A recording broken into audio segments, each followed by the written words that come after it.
Bitch, I'm outside of some movie. Blue cheese, I swear. 11 years ago, on May 19th, at around 10:05 a.m., a sinister force was destroyed on the banks of the Nandikadal lagoon in Häyhä. At that time, thousands of soldiers gathered joyfully to witness the most exciting moment of their lives. His body, without the cyanide capsule hanging from his neck, was found lying on the muddy grass on the bank of the lagoon. Who was this? His name was Prabhakaran, the leader of the Liberation Tigers of Tamil Eelam. At 10:05 a.m., on Tuesday, May 19, 2009, the monster who had created thousands of graves dug his own grave and chose the path to hell. This video is based on the experiences of journalists who covered the final stages of the Fourth Eelam War in Pudamathalan and Häyhä 17 years ago, and the military leaders who fought the war until the last days.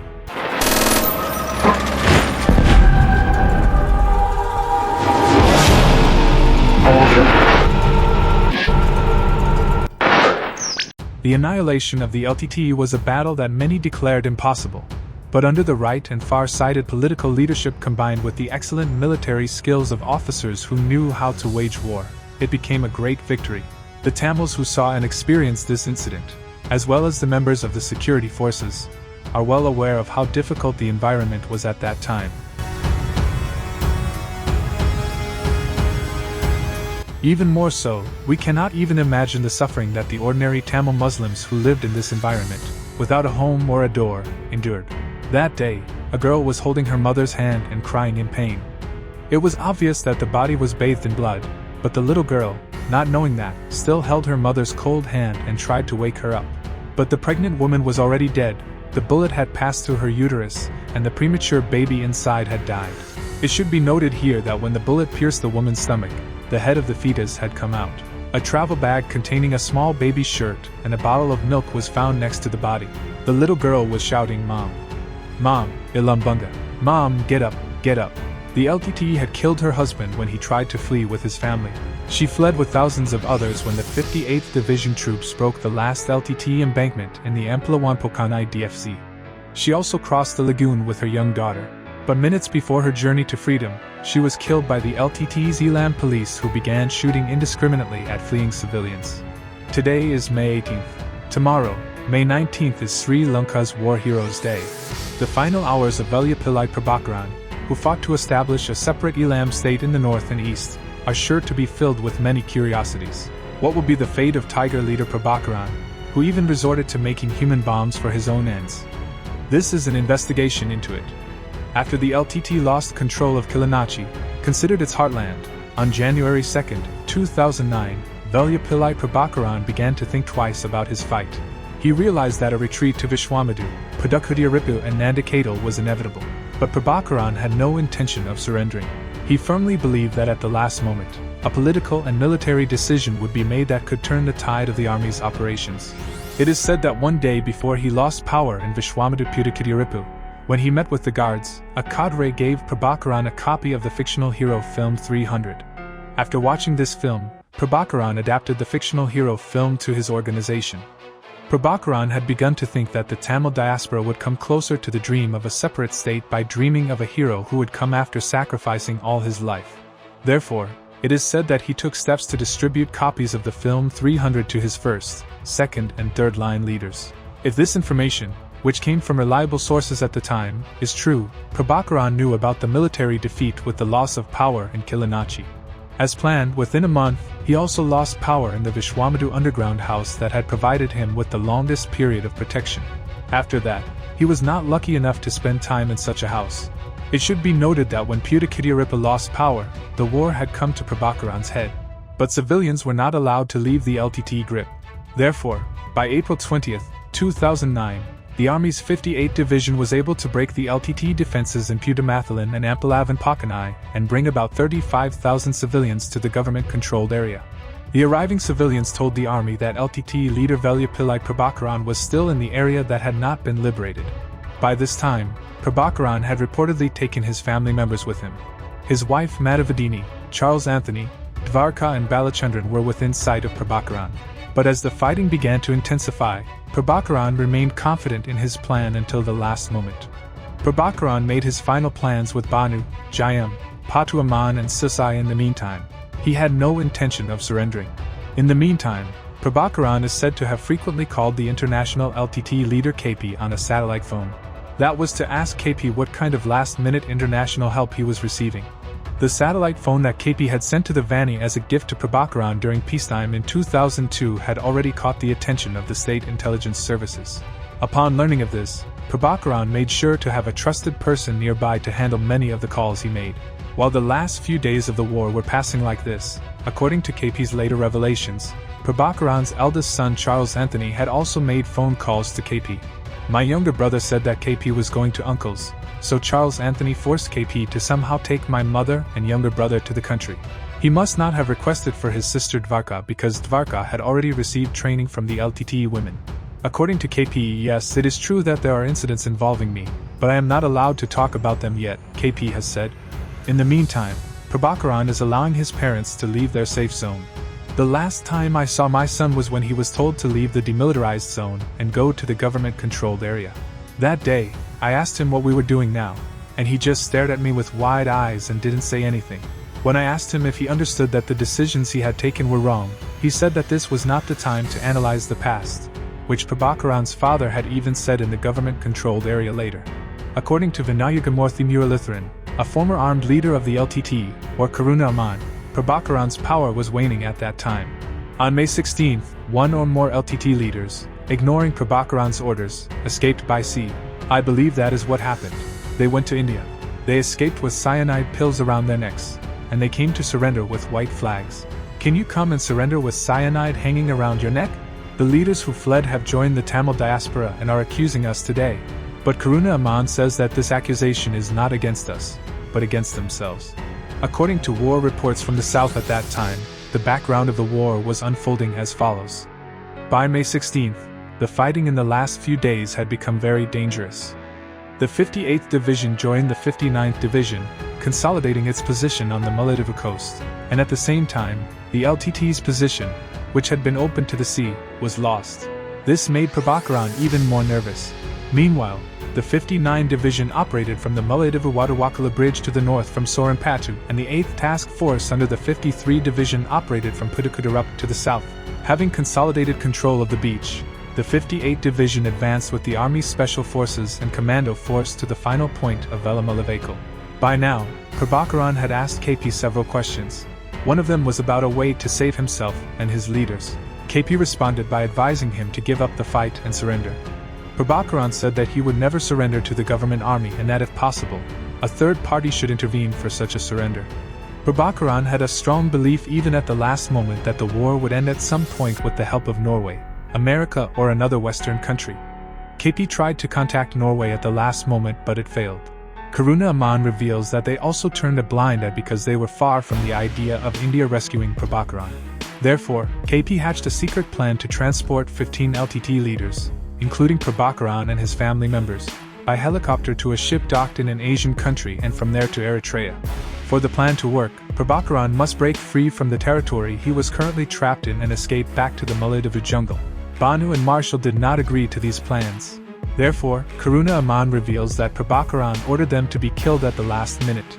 Regardless of the truth or falsehood of that story, Prabhakaran requested money from Castro, who was the foreign coordinator, to implement KP's plan. Castro, who was an enemy of KP, did not support it. It is said that this was because of the desire that Prabhakaran's good name would be valid for KP and that he would be cleared of the whole. Prabhakaran waited until May 16 to get help from someone, and I think he thought he would not get any help, so that day he let all the civilians go to the government-controlled area. And that night was also when the first big plan to escape to Maldives was implemented. At around 2 a.m. on May 17, they came from the Nandikadal lagoon, using all their strength, and attacked the area where the 59th Division and 53rd Division met. General Jagat Jayasuriya, who was the then commander of the Wani, revealed that they were trying to break through the military defense line. It is said that if this attack was successful, Prabhakaran waited for a moment in a special Sea Tiger boat at the end of the Nandikadal lagoon to escape to the Maldives jungle. However, the Tiger's miscalculations resulted in the deaths of between 70 and 100 of their strongest fighters. By May 17, the LTTE was confined to a 400 square meter area with that permission. Mr. Jagat Jayasuriya states that due to being confined to a small plot of land, I had to mark out the boundary to Shivendra Prasanna and Kamal, otherwise our own people would have been injured during the war. By now, people who had come to the government-controlled areas had secretly brought Prabhakaran's messages. According to those messages, Prabhakaran was willing to stop the war. He had sought the support of foreign organizations and countries for this. MPs like Gajendra Kumar Ponnambalam and Chandrakanthan Chandranaru had finally spoken to Mr. Basil Rajapaksa about this. In this environment, on the midnight of the 17th, Prabhakaran used another tactic. That is, disguise the civilians. They came and started a fight demanding permission to enter government-controlled areas. During the fighting, which targeted the positions of the 5th Jammu Watch, the LTTE hijacked an ambulance transporting army wounded. When the hijacked ambulance returned from the security lines, the army took care to attack it. During this fighting, Prabhakaran learned that his daughter Dvarka had also died near a container box. This made him even more nervous. Prabhakaran did not even get a chance to see his wife Madhavadini. Balachandran was also safely sent away with 6 of his bodyguards, but Prabhakaran did not know what had happened to him. On the 18th, commandos raided the lagoon and killed nearly 150 LTTE members who were with Prabhakaran. After the operation ended in the evening, a 001 pistol believed to be in Prabhakaran's possession was brought and given to Major General Shivendra Silva. But Prabhakaran's body was not found. The official announcement, May 18th, stated that the last piece of government land had been liberated from LTTE control. After hearing this news, Army Commander Sarath Fonseka called Shivendra Silva's phone and congratulated him. He also did not forget to congratulate Kamal Gunarat and Prasanna Silva, who were with him, on the same phone. After telling the army commander that the entire territory was liberated that day according to Major General Kamal Gunarat's book Nandikadal, Sarath Fonseka again asked Kamal Gunarat where Prabhakaran was. I said that I had the bodies of all the other LTTE leaders except Prabhakaran, Padyaman, and Sisai. To that answer, the army commander's immediate response was that unless Prabhakaran died, the war would not be over. Prabhakaran, who had thought that he would receive instructions to stop the war with international support, was in a life and death struggle. But Prabhakaran thought that if he got an opportunity at the last minute, it would be to his advantage. Having lost his bodyguards in the battle, Prabhakaran was with 18 bodyguards in the mangrove forest of Nandikadal lagoon in his last moments. There were no strong leaders among them. Prabhakaran's orders were to burn his body if he was shot to prevent it from falling into the hands of the military. However, the bodyguards around Prabhakaran were too distraught to carry out that order. Their only plan was to somehow sneak back into the Mullaidava jungle. The army was currently searching for Prabhakaran's body. The army chiefs had meanwhile received instructions to dig it up with a dozer to see if it had been buried. May 19th dawned in such an environment. Meanwhile, a soldier of the Vijayabahu infantry regiment who had gone to urinate in the mangrove forest saw something special. It was a group of people hiding in the mangrove forest. The army officers had already started to be concerned about a gunshot that was heard around 1 a.m. Immediately upon receiving that information, under the orders of the then commander of the 8th Task Force, Colonel G.V. Ravapriya, 2 teams of 8 men, including the commanding officer of the 4th Vijayabahu Regiment, Major Rohitha Aluvahar, searched for that target and launched an attack. They felt that this was not a small matter because Prabhakaran's guards who were there also attacked them. According to Major General Kamal Gunarat, the 2 teams of soldiers led by Lieutenant General G.H.D. Nalaka and including Sergeants T.M. Muthabanda and H.P. Singh had bravely carried out this attack. It was 9:45 a.m. In the face of the attack, the guards surrounding Prabhakaran ran out of bullets. There was no LTTE supply unit left at that time to provide weapons or ammunition for such a battle. Prabhakaran's attempt to hide, with the army's attention focused on 3 sides, had already become like a spear cut into the water of the Nandikadal lagoon. The soldiers continued to attack using hand grenades and firearms. During this battle, Lieutenant Colonel Lalantha Gamage said that he heard Prabhakaran asking the cadres around him to counterattack. The soldiers who had advanced looked at each other's corpses. Among them was a tough body dressed in a tiger jungle outfit lying face down on the water of the lagoon. It should be noted that he had been shot in the head and neck. A soldier who was looking for Prabhakaran looked at the face of the body at this time. That was at around 10:03 a.m. The small group of soldiers surrounding the bearded corpse recognized it as Prabhakaran's at a glance. It is said that even then, blood was flowing from the head, which had been fatally wounded. Although the group of soldiers with Major Rohitha Aluvahar said that Prabhakaran was dead, the then Lieutenant Colonel Lalantha Gamage also approached the scene to confirm it. Prabhakaran had also set up a small tent in the middle of the Nandikadal lagoon. But in this attack, bullet fragments had hit his head as well as his chest. I believe that a piece of a hand grenade had hit his head before the bullet hit him. As soon as I saw Prabhakaran's dead body, I recognized him. I immediately shouted, "Eureka, Eureka!" When I fired a shot from the T-56 in my hand, the other soldiers started doing the same, reveals Mr. Lanka Army. Before I gave this message, I called the then 53rd Division commanding officer, Major General Kamal Gunarat, but he did not answer. But later the answer came. The Lanka Army states that when Kamal Gunarat asked, "Are you sure?" he replied, "Yes, sir, please tell the army commander." A gunshot wound to the forehead and head of Prabhakaran's body, which was brought out of the mangrove forest, was clearly visible. At 10:30 a.m. on May 19, 2009, then Major General Kamal Gunarat conveyed this news to the army commander, Sarath Fonseca. Former Defense Secretary Gotabaya Rajapaksa and then President Mahinda Rajapaksa learned of this news only after that. Mahinda Rajapaksa made a special statement in Parliament on May 19 that LTTE terrorism had been eradicated, and as he was about to leave, the special message he received was that Prabhakaran's body had been found. Nediyawan, the second in command of the LTTE's international coordinator Krosto, later accused KP of not doing anything until the last moment when Prabhakaran was captured. Nediyawan is said to still be living in Norway. The Tamil Elam State 001 identity card that was in Prabhakaran's shirt pocket that day is in the wallet of Major General Kamal Gunarat. The number plate dog tag 001 that Prabhakaran wore that day is with the then Army Commander Field Marshal Sarath Fonseca.